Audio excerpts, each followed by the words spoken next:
이런 느낌을 갖게 되면서 자산시장이 비슷하구나. 그거를 내가 경험한 부동산 시장에 맞춰보는 거예요.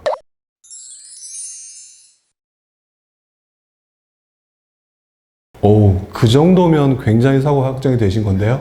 자, 무슨 말이냐. 지금 여러분 꼭 기억하셔야 돼요.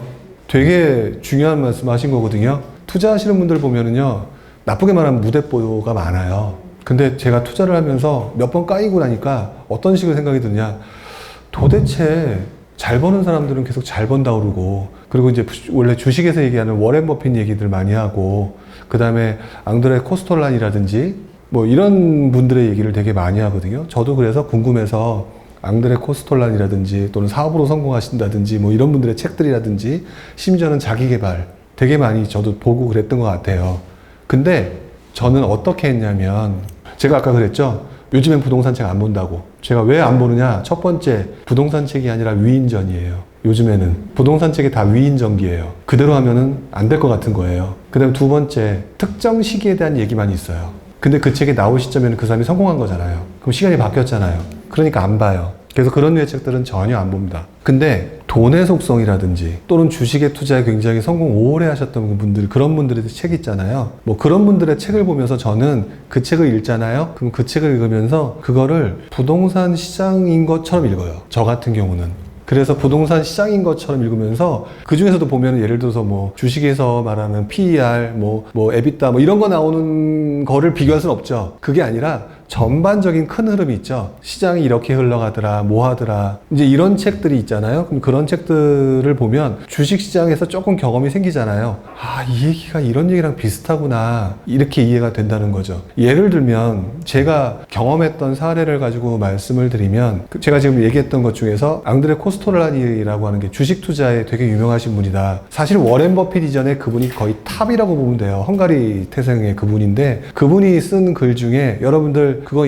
아세요? 앙드레 코스톨라니의 달걀. 나중에 한번 가서 보세요. 그래서 원래 주식 얘기였는데 그걸 변형해서 자산시장으로 많이 쓰시는 분들이 생겼어요. 뭐냐? 원래 앙드레 코스톨라니는 그거를 주식의 패턴을 가지고 얘기를 하셨는데, 누군가는 그걸 보면서 다른 자산시장도 이렇게 투자하면 되겠구나라고 변형을 시킨 거죠. 또 이렇게 말씀하신 내용도 있어요. 그분이 뭐라고 얘기하셨느냐. 주식시장은 줄에 매이면서 산책을 하는 개와 같다 라고 하는 문구가 있어요. 뭐냐, 긴 줄을 매달고 있으면 개가 일리 갔다 저리 갔다 막 개판치죠. 근데 내가 어디서부터 어디까지 가는 길은 방향은 똑같아요. 근데 잠시 저쪽 뛰어갔다 이쪽 뛰어갔다 하지만 가는 길은 쭉 이쪽 방향이에요. 이게 추세거든요. 쭉 가는 추세 중에서 왔다 갔다 하는 것 뿐이에요. 근데 우리는 요 변동폭에 대해서 집중하는 거죠. 근데 방향은 저기다. 그래서 저 같은 경우도 그 책을 읽으면서, 아, 부동산 투자도 마찬가지구나. 상승장에서는 그때그때 상황에 따라서 개가 이쪽도 갔다 저쪽도 갔다 하지만 줄이 묶여있는 상황이다 보니까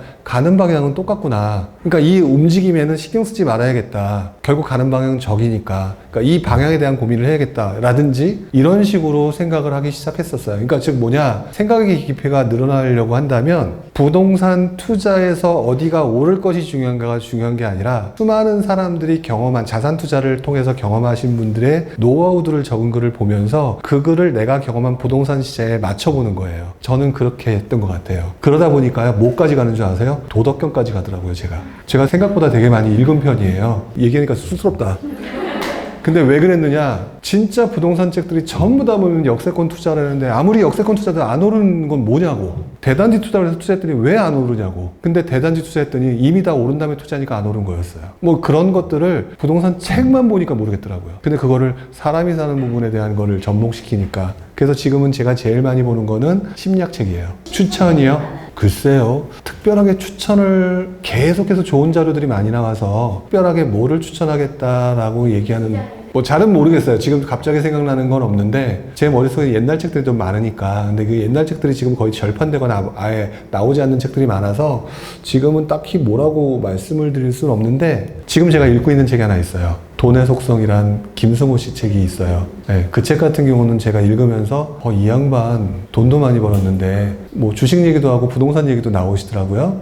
근데 이거 되게 좋다. 근데 이제 그 책으로 공부를 하기는 좀 애매해요. 마음가짐을 잡기는 좀 그런데. 그러니까 그렇게 그 책 정도 그냥 그 자기계발 쪽으로 하는 것 빼놓고는 지금 당장 말씀을 드릴 만한 책이 없는 것 같아요. 저거는 책 한두 권으로만 판단한 게 아니라 되게 많은 책으로. 저도 금융기관 직원이었다고 얘기했지만 제가 제일 어려웠던 게 환율이에요. 환율이 제일 어려웠어요. 달러 가치가 왜 폭락하는데 막 이런 거. 근데 결국에는 결과론적으로는 조금 이해가 되는 과정이, 제일 중요한 것은 한두 권의 책이 아니라 제가 그거를 이해하기 위해서 다양한 책을 읽다가 아 대충 이거였구나 이런 식으로 이해하면서 조금씩 쌓아갔던 그런 것들이 있는 것 같아요. 근데 되게 웃기는데 그랬던 제가 대학교를 경제학과 나왔다는 거예요. 근데 경제학과 나왔음에도 불구하고 잘 몰랐었어요. 헷갈려가지고. 근데 이제 그걸 갖다 반복하시고 여러 책들을 읽어보시는 게 좀 맞지 않을까 이런 생각을 좀 해봅니다.